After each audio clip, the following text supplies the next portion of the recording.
Say, man, what's going on in the NBA, man? The hell them folk tripping on, man? Got Charles Barkley.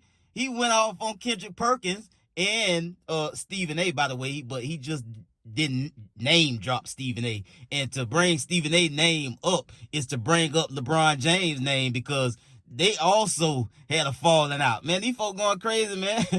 LeBron done G-check Stephen A. Smith courtside after a great game last night, by the way. Now, I'm sure everybody has seen the viral video of a brief back and forth between LeBron James and Stephen A. Smith, man. And Stephen A. has went on his show today, First Take on ESPN, to explain the whole thing, man. Let's get to the content. It's a moment in the game that we want to address.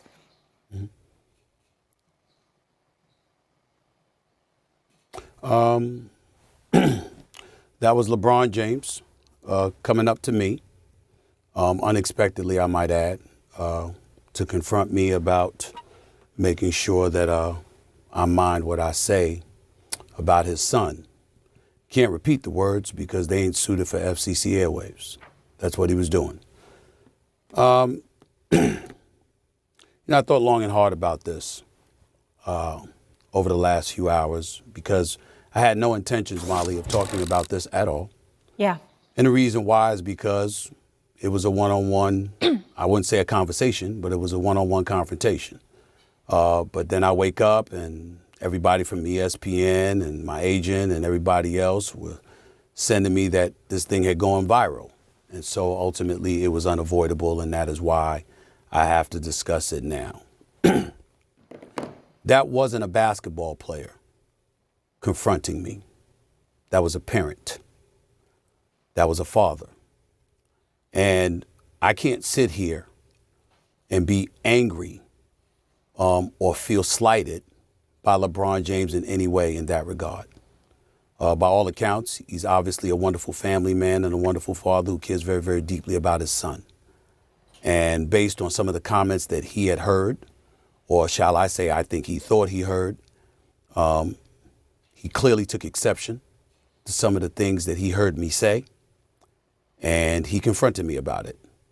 For the record, his agent and friend, Rich Paul, has my number. Maverick Carter, who works under him, has my number. LeBron James knows how to get in contact with me if he wanted to.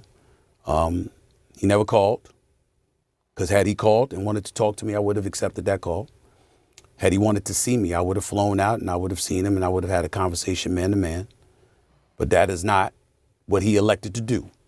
Instead, he elected to confront me while I was sitting courtside.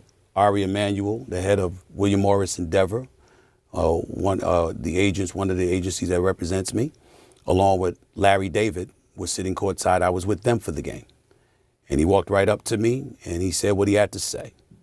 And apparently he feels like I was slighting his son. Now let me tell you what I feel. What I would have said if we were in a different environment, because I was not going to engage in a confrontation at that particular moment in that setting. But if we had that conversation, I would have said to LeBron James, I never would speak negatively about your son.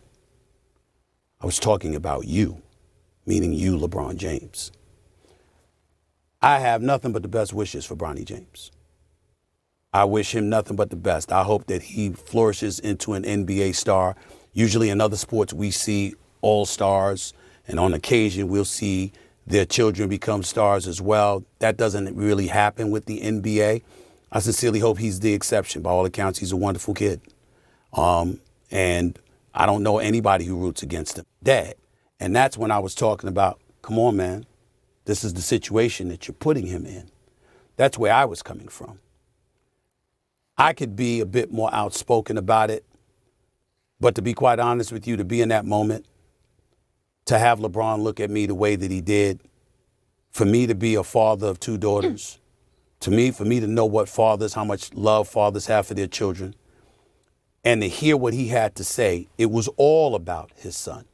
It was almost as if he was saying, you know, you and I, because he and I don't necessarily vibe, it's high and by, we keep it moving. Neither of us lose sleep over it. And it's been that way for years. But it was like he was saying, keep that between me and you. Almost as if he was thinking that anything that I said about Bronny was a result of him. And in that situation, again, I wasn't talking about Bronny. I was really, really talking about him. Say, man, the NBA is going wild, man. You dig what I'm saying? Like, Charles Barkley is, it was no surprise to hear him talk the way he did about Kendrick Perkins, calling him an idiot, calling him a fool about the way he commentates sports over on ESPN when he a guest on First Take with Stephen A. And so, it is what it is, man. Charles Barkley gonna do what he do. And, he had a real issue he just got a real issue with the way they do things on ESPN. That's why I said earlier, man, it's going to be interesting to see how this all work out, man, because Charles Barkley is kicking up all kind of dust. He making all kind of noise. He's straight up dissing the very network or the people that's on that network and they show before he even get over there.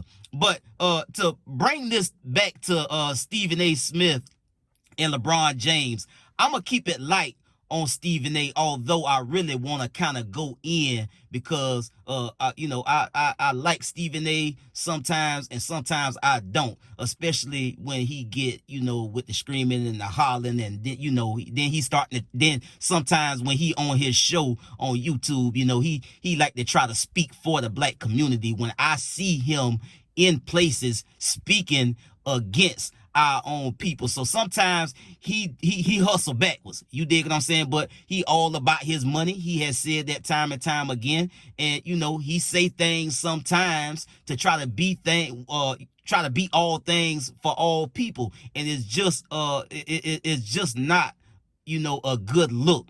And sometimes some of his takes about things about this culture, this black culture, is antithetical, I feel, in my opinion, to what we got going on as a culture. But Stephen A, he said that, Rich Paul got my number, all these people got my number, they could have called me. Sometime, bro, you can cross a line and it's just like it's on site, bro. And Stephen A got to realize that. I do understand being a journalist and talking about sports and things of that nature is his gig. You dig what I'm saying? That's his bag to get in. But at the same time, bro, when you always come, because look, Charles Barkley said it last night. Look, they always, all conversations somehow lead back to LeBron James, the Lakers, etc. You understand me? And so the man just getting about tired of you just, you having these takes about him and about the Lakers and about his son. I like, off the top of my head, I can't think of how many teams are in the NBA, bro. But you can talk about these guys, these different teams, on any given show at any given time.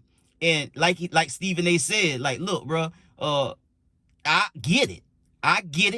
He didn't come to me as a player. He came to me as a father. And so I get it. I understand it. I got 2 daughters, etc. But again, he got to fall back sometimes, bro, after having all of these conversations. He gonna have to talk about LeBron James when LeBron James play.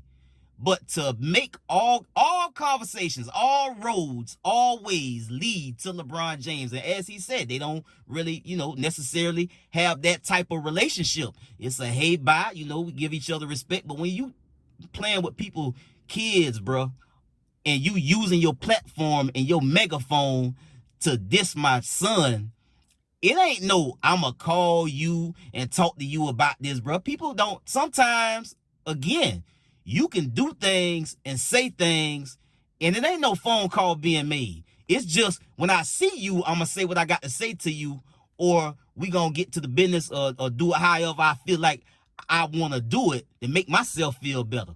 Because Stephen A, sometimes, bro, he do too much, bro. He do too much sometimes, man.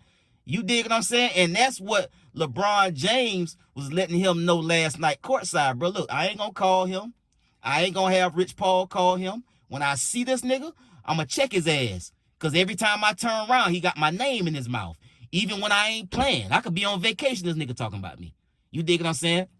And Stephen A position was my commentary about Bronny wasn't about Bronny. It was about LeBron.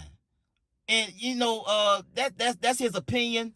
That's how he feel. That's how he felt. But you know, again, LeBron could feel how he want to feel about it. He could take it however he want to take it. Because at the end of the day, basketball aside, you talking about me and you talking about my son. So it is what it is at the end of the day. Do I have a problem with LeBron James checking Stephen A? Absolutely not. You know, because I don't got no problem with nobody checking somebody about something they did or something they said when it's pertaining to their child, bro. It is what it is. Stephen A couldn't even, you know, say that he could have refrained from, you know, handling this situation the same way LeBron did. So at the end of the day, man, it is what it is, bro. Like, you got to be, like, you a journalist. That's your gig. We understand that. But when you constantly talking about the same damn thing, bro, when you could be talking about other things, make me think that it's personal. And when I feel like it's personal, I'm going to come to you and I'm going to check you on a personal level. Not on a professional level, not on a journalistic level, not on a basketball level. I'm going to come to you as a man and address the situation, just how I feel about it. I'll get at y'all on the next one, man. Y'all be smooth. I'm out.